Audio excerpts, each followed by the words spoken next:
ओर जयपुर नगर निगम greater के महापौर चुनाव को लेकर भाजपा की बाड़ेबंदी जारी है। इस दौरान विद्याधरनगर विधानसभा के विधायक नरपत सिंह राजवी के विरोधी माने जाने वाले 13 पार्षद भी चोमू पैलेस पहुंच गए हैं। दरअसल विधायक कालीचरण सराफ और सांसद रामचरण बोहरा ने एक एक पार्षद से उनके घर जाकर समझाइश की है।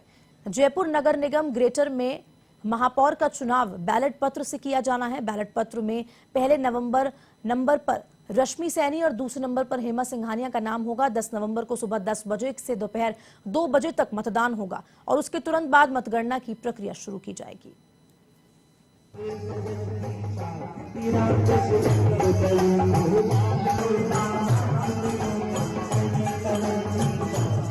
ज्यादा जानकारी के लिए फोन लाइन पर जुड़ चुके हैं वन संवाददाता लीलाधर कुमावत। लीलाधर, क्या कुछ जानकारी है महापौर चुनाव को लेकर?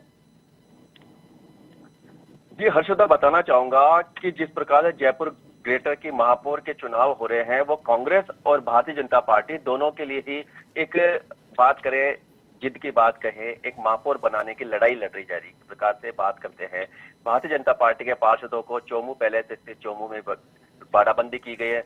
वहीं कांग्रेस के पार्षदों को मोहाना मंडी स्थित मैजेस्टिक रिसोर्ट में वहां पे बाड़ाबंदी की गई है। बाड़ाबंदी को लेकर जहां तक कांग्रेस और भाजपा एकजुट होकर कार्य कर रही है, वहीं भारतीय जनता पार्टी को क्रॉस वोटिंग की चिंता भी सताई जा रही है। जहां तक बात करें, भारतीय जनता पार्टी के जो पार्षद हैं, जो नाराज विधायक विद्याधरनगर के विधायक है नरपत सिंह राजवी से जो विधायक नाराज, जो पार्षद नाराज है, उनको भी जो विधायक है, पूर्व मंत्री है कालीचरण सराफ और सांसद रामचरण बोहरा के द्वारा उनको बुला लिया गया है। परंतु जहां तक देखा जा रहा है कि कहीं ना कहीं भारतीय जनता पार्टी को क्रॉस वोटिंग का भी डर सता रहा है।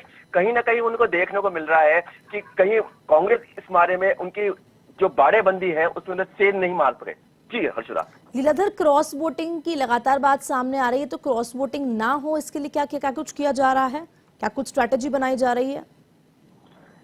जी हर्षदा, बताना चाहूंगा कि जिस प्रकार से क्रॉस वोटिंग के लिए स्ट्रेटेजी उन्होंने तैयार कर ली है, जिस प्रकार से पार्षदों के मोबाइल जब्त कर लिए गए हैं, यहाँ तक कि पार्षदों को किस प्रकार से कोई कांटेक्ट नहीं कर पाए, आपस में विचार विमर्श नहीं कर पाए, इस संबंध में भी चर्चा नहीं कर सके, किसी परिवार से चर्चा नहीं कर सके, उनको एक बाड़ाबंदी, एक प्रशिक्षण शिविर का नाम दिया गया है। हालांकि बीजेपी के नेता है, भारतीय जनता पार्टी के जयपुर सदस्य राघव शर्मा है, उन्होंने मोर्चा संभाल रखा है। भारतीय जनता पार्टी के विधायक और प्रवक्ता रामलाल शर्मा जो चोमू विधायक है, उन्होंने मोर्चा संभाल रखा है। इसी के साथ पूर्व मंत्री कालीचरण सराफ है, वो इस बाड़ाबंदी के अंदर बारे में इंटरेस्ट बना रखा है, क्योंकि सीनियर नेता है। उनका मानना है कि जो 2018 के अंदर विष्णु लाटा के समय जो बाड़ाबंदी में भारतीय जनता पार्टी को नुकसान उठाना पड़ा था, उनका बहुमत होने के बावजूद भी कांग्रेस अपना मेयर बना पाई थी, उसमें कहीं सेंध वाली नहीं हो, इस डर से उन्होंने जो नाराज पार्षद है उसके अंदर रामचरण बोहरा ने और कालीचरण सराफ ने 1-to-1 वार्तालाप किए,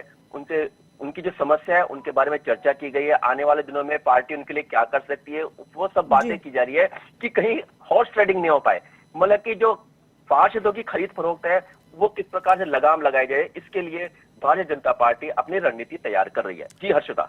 जी लीलाधर, तमाम जानकारी साझा करने के लिए धन्यवाद। तो ये थे हमारे साथ लीलाधर कुमावत फोन लाइन पे, जिन्होंने पूरी जानकारी दी महापौर के चुनाव को लेकर। 10 नवंबर को मतदान होगा, आपको बता दें। महापौर चुनाव को लेकर बीजेपी की बाड़ेबंदी लगातार जारी है और जैसे कि संवाददाता ने बताया कि क्रॉस वोटिंग ना हो, इसी के लिए पार्षदों के मोबाइल भी जब्त कर लिए गए हैं।